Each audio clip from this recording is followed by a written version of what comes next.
Yeah, guess who's back?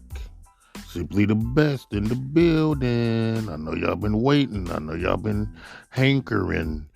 You know, well, I'm back at you with a brand new episode. FOG and the great Rude Dog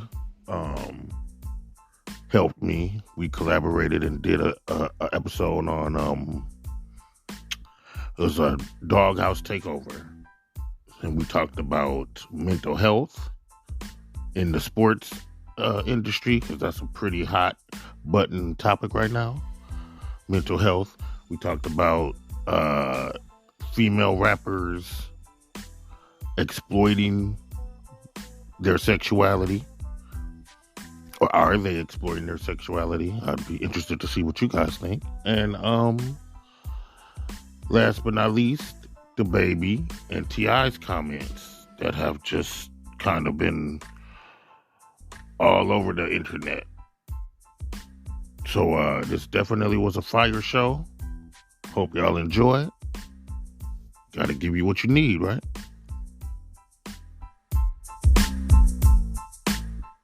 And now you look at City Girls and they talk about Rude Dog, you in the building? I'm in the building.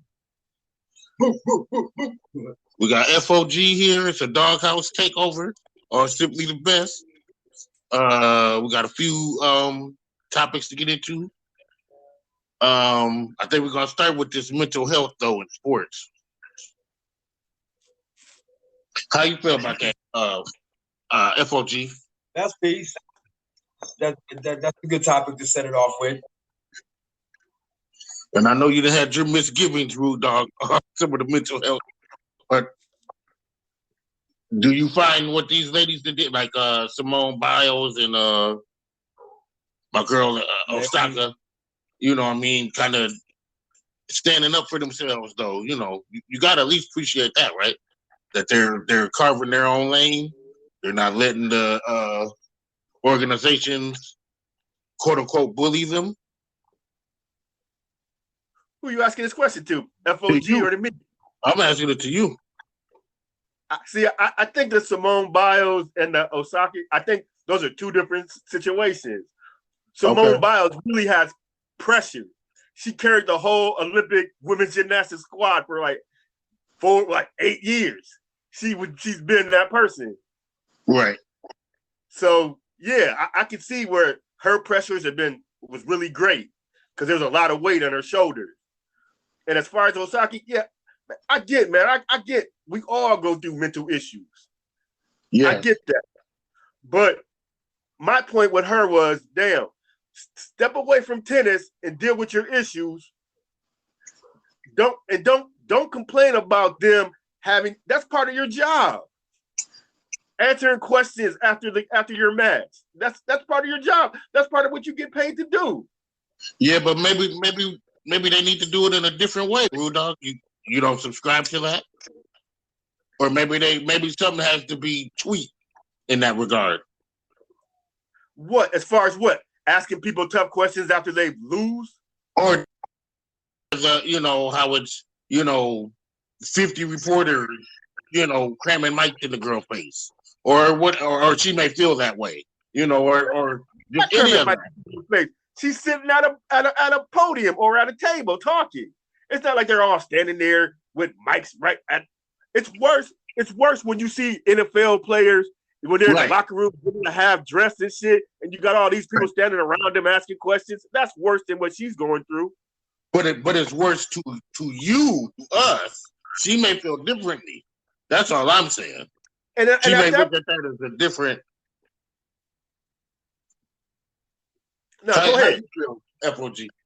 Like right now, this era that we're in, this generation is really not really good with communicating their skills as far as up close and personal talk, because they're more or less looking down at a screen and texting more than they are physically in somebody's face having a conversation. So I think maybe that's something that has to be looked at as far as being so-called camera shy. There is, I guess, that type of thing. I mean, it could pertain to this. Now, if it's part of her mental health and anxiety, she says she hasn't been right since the Serena Williams match. So maybe there's always one, saying something in somebody's life that could trigger something that went on back in her own life as a child. Who knows? That's the sensitive subject with mental health. So I mean, just for us to be so like, that's your job and you got to do it without having any understanding is it being, insensitive in a sense to an issue that's like less visible than an injury, like a broken arm and sprained knee. So I mean, if they couldn't get to the podium because of that, would we have the same animosity towards her for being like, I can't interview because of that injury? When I say I got mental health, then that's like a taboo word for still saying I'm injured. No, that's different though. If you get your ACL busted in the middle of a game and you're at the hospital, you're not going to be able to answer questions. But if you just lost a 5-set match to Serena, that's part of your job to sit there and say, yeah, what happened in this match? Why did you lose? What did you? And I kind of get where in the moment people don't want to be asked tough questions. They want to just be able to take it all in and decompress and shit. And yeah, I get that. But even at both of your jobs, you guys are asked to do stuff at times that you're not really, that you don't want to do, but you do it anyway because that's part of the job and you're getting paid to do it. And if you know what to do.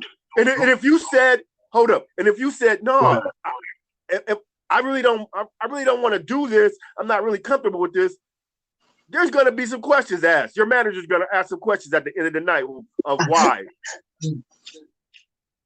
That's real. So you're saying we should give her a pass? I want to hear what you're going to say. I guess my thing with that is, though, a lot of us don't have the power that she has, though, to say, hey, this ain't right, boss. You know what I mean? And this should be changed, boss. That, and halfway, maybe they're not even listening to her, but to have the ear of the world to say, yeah, this might not be right. Most of us don't have that. We don't have that kind of, gump. We don't have that kind of gusto. We don't have that kind of pull to just be like, yeah, Walmart, this is wrong. Or you're working me, or whatever the company is. She does, and she's using that. We can't begrudge her for that.